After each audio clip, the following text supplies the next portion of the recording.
we're back out on the farm again today, so welcome. Sit tight, we've got a quick video for you today. So 5 days ago, I was out here mowing the lawn in shorts, and now we've got the threat of freezing. So we've got to take some time and make sure that we're ready for winter, and that includes draining the lines in our rainwater harvesting system here at the barn. Also making sure there's no water in our garden hose. We're going to have to drain and store our pump. And out here at the greenhouse, we're going to have to turn off the water at the base of the tank and make sure we winterize everything. All right, in my particular case here in central northern Kentucky, more central than northern, I'm not completely worried about my tanks freezing solid. We don't get that many back-to-back sub-freezing days in a row for that to happen, but we get plenty for the water to freeze in, let's say, a 3-inch PVC pipe or a garden hose. But I am going to drain a little bit of water out of the tanks because they're full right to the top. And then we'll shut off the valves, make sure our main line, the PVC lines, are drained, and then we'll move on to the greenhouse. So I'm just going to start by draining my lateral pipe so that I can get the clean out drain cap off the end. And then we'll go ahead and open up each one of these tanks in succession to let a little bit of water off. And then the last thing we're going to do is turn off the inlet to make sure no more water gets introduced into the system until it warms up this spring.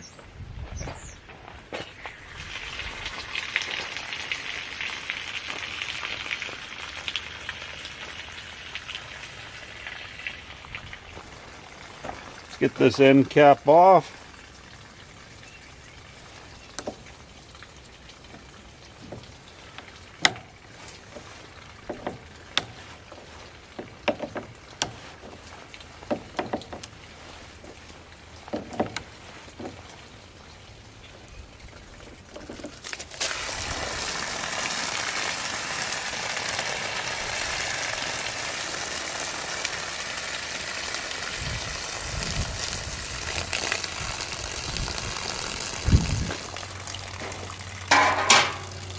And then we'll go one by one into our tanks, open them up for a little bit, make sure we got some headroom, some clear headroom at the top of each tank. We'll start with the middle one.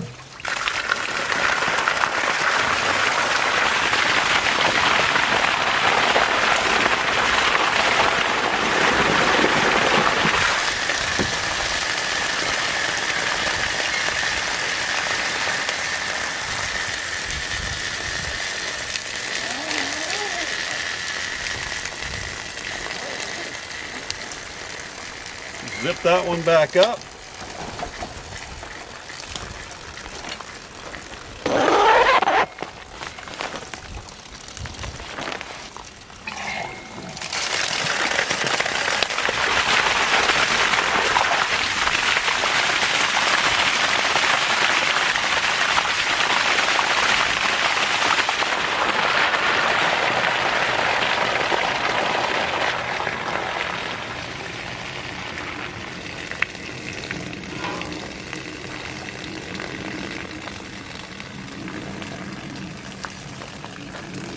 Now I'm going to get my feet wet getting my camera back.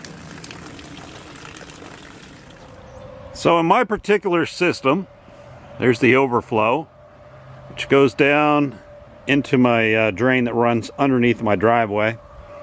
But up here at the diverter, I've got a check valve that I can turn and keep the water from going into the inlet hose and into the top of my rainwater collection system. So gonna go ahead and turn that off to keep water from going into my tanks, and then we're gonna head to the greenhouse.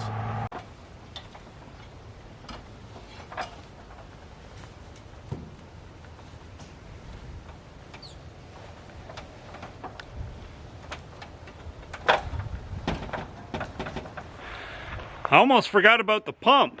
If I just put it in the barn, there's a chance it's going to freeze as well because I don't heat the barn unless I'm out here, which isn't every day.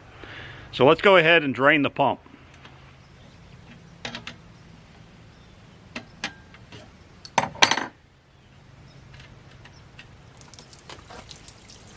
Ah!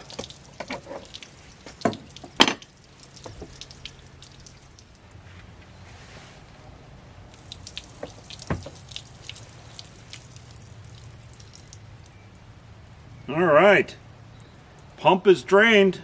Safe to put on the shelf until spring.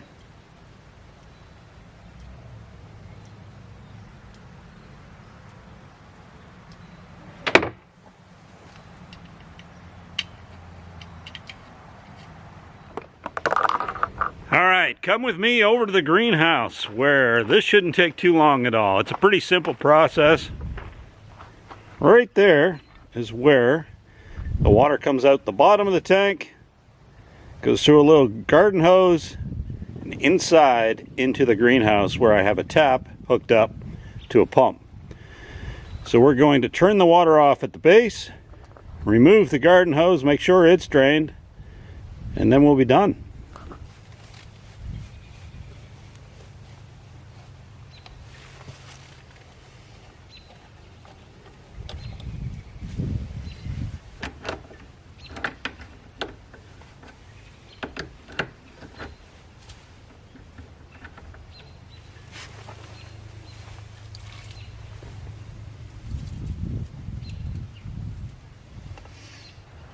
Now the last thing I do out here is I bury the bottom tap in a generous bed of straw.